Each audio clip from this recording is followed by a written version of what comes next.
Je m'appelle Juliette et j'ai 28 ans. Après 3 ans de mariage, nous avons enfin conçu notre premier enfant. J'ai démissionné de l'entreprise où je travaillais, poussée par ma grossesse, et maintenant je passe mes journées en tant que femme au foyer à temps plein. Mon mari Mathieu est l'aîné de la famille Brown, et même avant notre mariage, il a exprimé le désir de vivre un jour avec mes propres parents. Vers le premier anniversaire de notre mariage, ma belle-mère a développé une hernie discale et est devenue incapable d'effectuer correctement les tâches ménagères. À ce moment-là, je me suis demandé s'il était réalisable de vivre ensemble, mais nous avons décidé de commencer à cohabiter avec mes beaux-parents à partir de ce moment-là.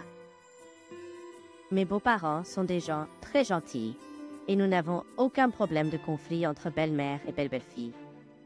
De plus, ils sont toujours attentionnés envers moi en aidant volontiers avec les tâches ménagères. En retour, j'ai estimé qu'il était important de ne pas trop compter sur eux. J'ai pris en charge des tâches telles que la préparation des repas et les courses dans la mesure de mes capacités. Lorsque ma belle-mère a appris ma grossesse, elle a versé des larmes de joie et a dit « Merci, Juliette, je vais enfin devenir grand-mère. » Merci. C'est prioriser votre santé et le bébé dans votre ventre par rapport aux tâches ménagères. Je m'occuperai du ménage et du linge. Vous en faites pas. Mon beau-père, réellement impatient de la naissance de son premier petit enfant, même si la grossesse est encore précoce, m'a demandé « Juliette, savez-vous déjà le sexe du bébé ?» Ma préférence va pour une fille, mais en pensant à la famille Brown, peut-être qu'un garçon serait mieux. De toute façon, je souhaite juste qu'un bébé en bonne santé naisse. Tous les deux sont réellement gentils et attentionnés, mettant toujours mon bien-être en premier. Mon mari Mathieu a un tempérament très doux. Des concepts comme se mettre en colère ou ressentir de la frustration sont totalement étrangers pour lui. Il est également attentionné, toujours préoccupé par mon bien-être. Chaque matin, il me salue en disant « Bonjour Juliette, comment vous sentez-vous? Le bébé dans votre ventre va bien? Je vais travailler dur aujourd'hui pour vous et notre bébé. » Il exprime toujours de tels sentiments dévoués à mon bien-être et celui du bébé. Ma vie quotidienne a été sans encombre dans tous les aspects. C'est une existence au jour le jour que je ne peux pas exprimer suffisamment de gratitude. Cependant, j'ai commencé à sentir la tranquillité de notre vie quotidienne s'effondrer progressivement en faisant du bruit. Tout a commencé lorsque la sœur de Mathieu, Camille, a commencé à visiter fréquemment notre maison. Camille, ma belle-sœur, est une étudiante de 22 ans en 4e année à l'université. Il semble que sa recherche d'emploi ne se passe pas bien et ces derniers temps, elle vient chez nous presque tous les jours, se plaignant et agissant égoïstement. Ah, je suis tellement frustrée. Je suis la seule de ma classe à ne pas avoir décroché un emploi. Tous les endroits où j'ai envie de travailler me rejettent sur papier, et les endroits où j'envoie à contre-cœur ma candidature ont des salaires ridiculement bas. Je suis sérieusement la fille la plus malchanceuse. Elle dit cela tout en ouvrant le réfrigérateur sans façon, prenant une bière froide et s'enveloppant dans une couverture. Lorsque Camille vient, l'atmosphère paisible change et mes beaux-parents deviennent silencieux, comme si l'air était gelé. Et Juliette, j'ai faim, pouvez-vous préparer quelque chose pour accompagner la bière? 3 plats d'accompagnement, s'il vous plaît. Elle dit cela en étant assise sur le canapé, agissant comme une reine et sirotant sa boisson. Si Mathieu était là, il la réprimanderait sévèrement. Mais malheureusement, il est à une soirée de boissons d'entreprise après les heures supplémentaires aujourd'hui. Camille, tu ne devrais pas être si exigeante. Juliette est enceinte, tu sais?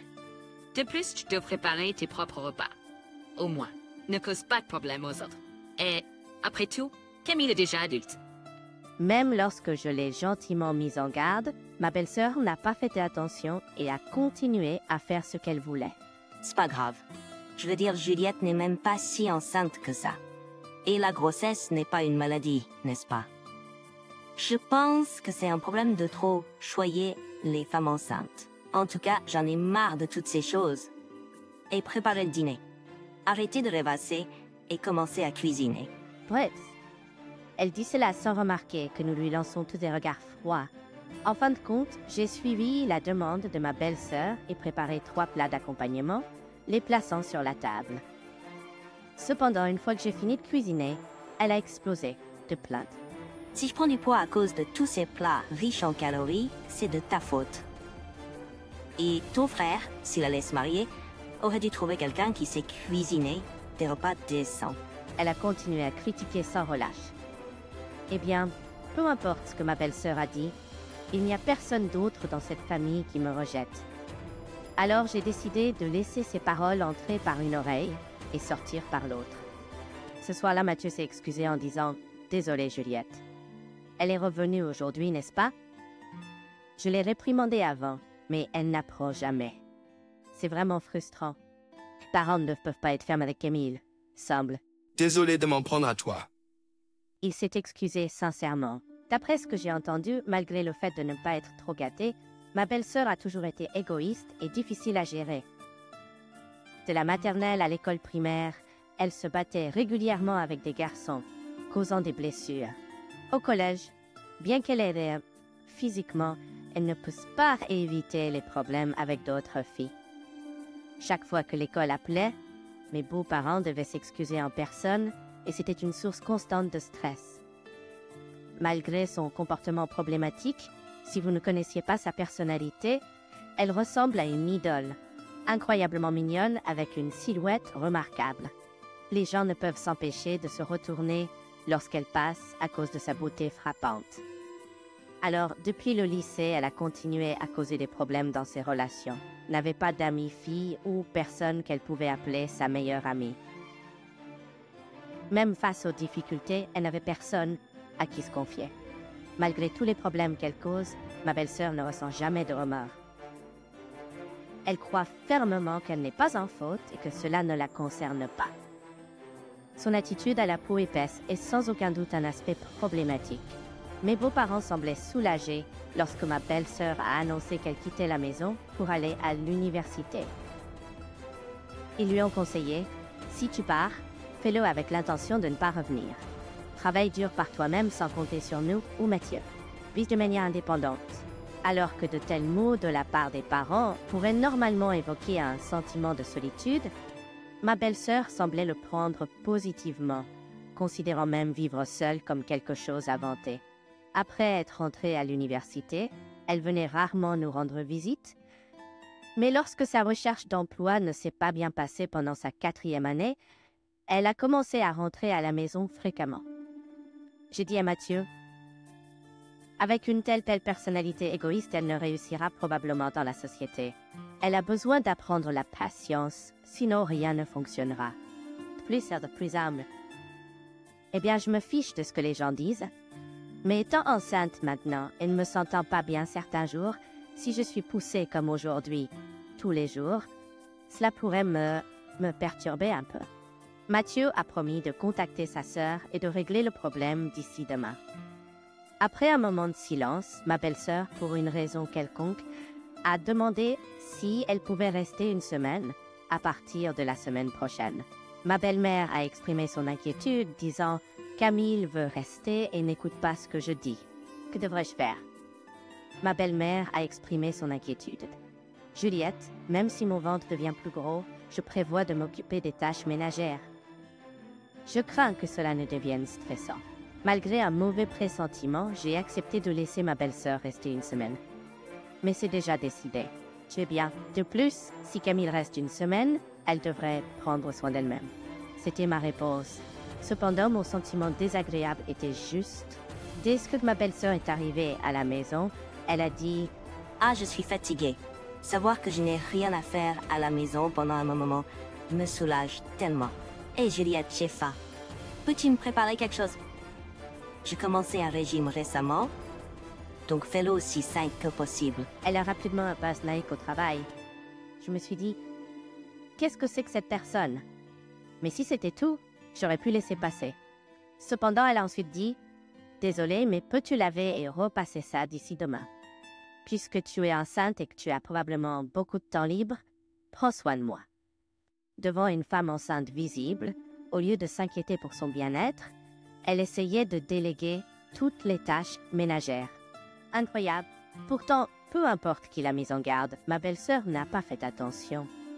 Elle se réveillait à l'heure qui lui convenait, me demande de préparer le petit déjeuner, ou demandant si la lessive était faite et continuait essentiellement à faire ce qu'elle voulait. Fatiguée, j'ai finalement dit, « Camille, je pense que tu devrais t'occuper de certaines choses toi-même. Le père et la mère de ton beau-père ne sont pas en bonne santé. Et je suis enceinte, tu sais. Ne fais pas ce que tu veux. » Pour la première fois, j'ai grondé ma belle-sœur. En réponse, elle est devenue rouge de colère et a rétorqué « Hein? De quoi tu parles? C'est la maison de mes parents? Un étranger comme toi ne devrait pas se comporter comme s'il était supérieur. Et puis qui soucie d'être enceinte? Voilà, c'est sans importance. Allez, nettoie et prépare à manger. » Elle a commencé à parler d'un ton condescendant. Malgré ma contrariété, j'ai décidé de garder les choses pacifiques pour le moment. Avec un simple « oui », j'ai cédé aux demandes de ma belle-sœur. Tu vois, tu peux le faire si tu essaies. Tu n'es qu'une belle fille, alors ne réponds pas. Fais simplement ce qu'on te dit. De toute façon, peu importe à quel point tu essaies, tu ne seras jamais vraiment une partie de notre famille. Elle a déclaré avec cette attitude. Peu importe combien mes beaux-parents et même Mathieu l'ont mise en garde, je comprends pourquoi ma belle-sœur ne comprend pas. Elle n'est pas seulement égoïste, elle semble penser que tout le monde sauf elle-même est un genre de serviteur. Serviteur. Elle parle si grossièrement à ses parents que c'est choquant. Honnêtement, je pense que c'est une perte de temps de traiter avec quelqu'un comme elle. Alors, comme on me l'a demandé, j'ai fini les tâches ménagères et préparé le repas. Juste au moment où cet échange se produisait, Mathieu est rentré du travail. Oh, Luciana devait rester ici aujourd'hui. J'ai complètement oublié. Essayez de ne pas trop pousser Juliette. Elle est sur le point d'accoucher, donc elle devrait gérer ses propres affaires. Comme Mathieu a dit ça, prévisiblement, ma belle-sœur a commencé à s'énerver. Ah, à propos de ça, parce que Juliette insiste tellement sur le fait qu'elle est enceinte, je devais lui dire que c'était bizarre qu'elle ne fasse pas le ménage. Grand frère, tu ne devrais pas trop gâter Juliette. Eh bien, tant que je suis chez mes parents, je n'ai pas l'intention de recevoir un traitement spécial juste parce qu'elle est enceinte. Elle a déclaré cela et mes beaux-parents ainsi que nous sommes restés sans voix, incrédules. D'un ton plus ferme que d'habitude, il a mis en garde sa sœur. De toute façon, je t'ai prévenu. Et Juliette, un jour tu te marieras et tu vivras l'expérience de l'accouchement. When that time comes, apologizing and saying sorry won't make up for this. We won't forgive you. My sister-in-law, upon arriving home, responded, I don't need to rely on this family just because I'm pregnant. Since graduating from high school, I've been living on my own. Big brother, who's still clinging to our parents, will never understand my feelings. Well, do your best to give birth to a healthy baby, okay? She answered as if mocking me. I no longer want to be involved with someone so unreasonable and selfish. That's what I truly felt. Afterward, I gave birth to a healthy boy, and we were spending busy yet peaceful days at my in-laws. We named the child Frank, hoping he would grow straight and walk the right path. Frank was adored by our family and grew up healthy. With Frank's birth, my in-laws became even more proactive in helping with household chores and childcare. My father-in-law would often say, Frank chose to be born in the Brown family.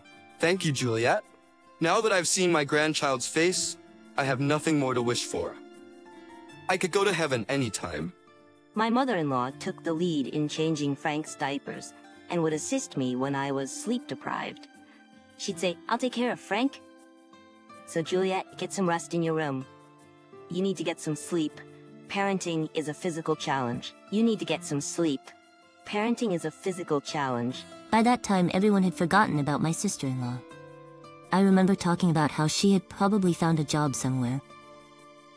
It was good, wasn't it? She had stopped coming to her parents' house, and for us, it was peaceful, ordinary days. However, a few years later, on Frank's second birthday, my sister-in-law, whom we had almost forgotten, suddenly appeared. Although the entire family was together that day, we were all stunned to see her return. My mother-in-law immediately said, Camille, what's going on? That belly, what are you thinking? It turned out my sister-in-law was pregnant. She casually said, Hey everyone, sorry for surprising you. Well, as you can see, I'm pregnant. It's my boyfriend's child, but he ran away the moment he found out. I thought about having an abortion, but, you know, it seemed a bit pitiful. So from now on, I'll be relying on you guys. Sans le moindre remords, nous avons été choqués par ma belle-sœur qui a dit telle chose avec désinvolture. De plus, elle pouvait dire quelque chose de dérespectueux avec autant de légèreté, nous laissant bouche bée. Mais qu'est-ce que tu penses? Dire je suis enceinte avec un ton aussi décontracté est absurde. Tu vas devenir parent, et ton attitude nonchalante, en mentionnant cela avec désinvolture, c'est un peu pitoyable. Je ne comprends pas ta façon de penser. Malgré les paroles de Mathieu, il semble que ma belle-sœur croit toujours pouvoir compter sur nous ici. Elle rit et dit « Pourquoi tu fais une tête aussi effrayée? C'est pas grave, élever un ou deux enfants, c'est pareil. Au fait, le bébé dans mon ventre est aussi un garçon. Donc ça tombe bien comme des frères et sœurs, non? Regina, tu ne veux pas que l'enfant ait aussi un petit frère? » Pendant que Mathieu et mes beaux-parents essayaient de la persuader de retourner chez elle et de faire en sorte que le gars en fuite prenne ses responsabilités, ma belle-sœur est restée imperturbable. Cependant, mon point de vue était différent. Après tout, je n'avais pas encore pris ma revanche depuis cette époque. J'ai dit ça ne me dérange pas. Bon, vivre ensemble tout le temps peut être difficile, compte tenu de l'espace réduit, mais pour la courte période jusqu'à la naissance, ça devrait aller.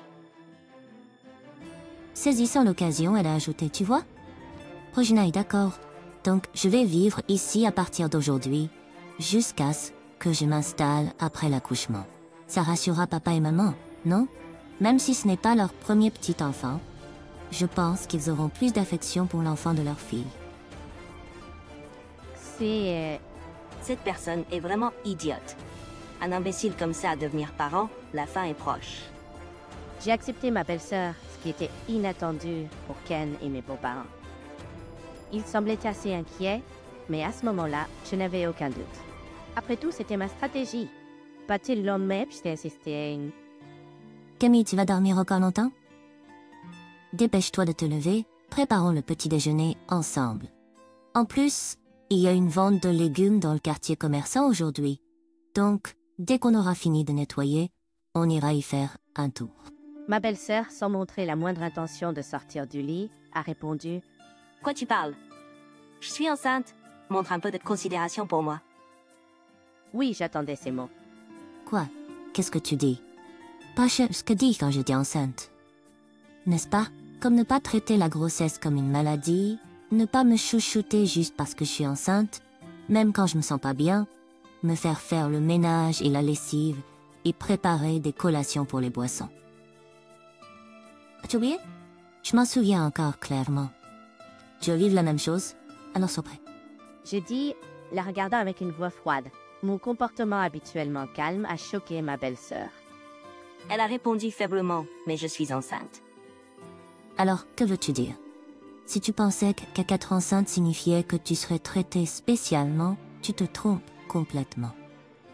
En ce moment, je gère tout dans la maison, et si tu ne peux pas écouter ce que je dis, que dirais-tu de partir? J'ai ajouté en martelant le poids. Bien compris. Je serai d'accord? En disant cela, ma belle-sœur s'est levée à contre-cœur et a aidé aux tâches ménagères comme je l'avais demandé. Que fais-tu? Il est trop tôt pour faire une pause. Si tu ne peux pas tenir tes promesses, tu peux quitter la maison, tu sais? J'ai utilisé de telles menaces de manière constante, commençant le processus de l'éduquer pour qu'elle puisse au moins gérer ses propres affaires. Ayant vécu librement jusqu'à présent, ma belle-sœur, qui n'avait jamais connu une telle sévérité, a suivi à contre-cœur mes instructions, en larmes. Si elle se plaignait, elle ne savait pas ce qui arriverait, alors elle a obéi docilement aux tâches ménagères comme je l'avais demandé. Et avant que nous le sachions, après seulement un mois d'être continuellement réprimandée par moi, ma belle-sœur, autrefois effrontée, a surpris Mathieu et nos beaux-parents en disant « Juliette, je pense que je vais me réveiller un peu plus tôt demain et essayer de faire le petit déjeuner toute seule. » Juliette, tu es incroyable. Je te respecte. Et ça m'a fait rire. Eh bien, nous ne savons pas quand ma belle-sœur partira, mais pendant le temps que nous vivrons ensemble, je prévois de continuer à transmettre les tâches ménagères de base. la gratitude envers les parents et les leçons essentielles pour élever des enfants. Plus tard, ma belle-sœur a accouché en toute sécurité d'un petit garçon. À l'hôpital, face à ma belle-mère et moi, elle a dit en larmes: « Maman, je ne savais pas que donner naissance à un enfant serait si difficile. Je suis désolée d'avoir dit des choses arrogantes jusqu'à présent. Juliette, merci de m'avoir appris des choses importantes, malgré ce que je suis. » Nous ne pouvions pas nous empêcher de dire à ces paroles. À l'avenir, nous prévoyons de discuter de la façon dont ma belle-sœur et le nouveau-né vivront ensemble après avoir quitté l'hôpital. Si nous finissons par vivre ensemble, bien sûr, nous continuerons l'éducation stricte comme nous l'avons fait jusqu'à présent.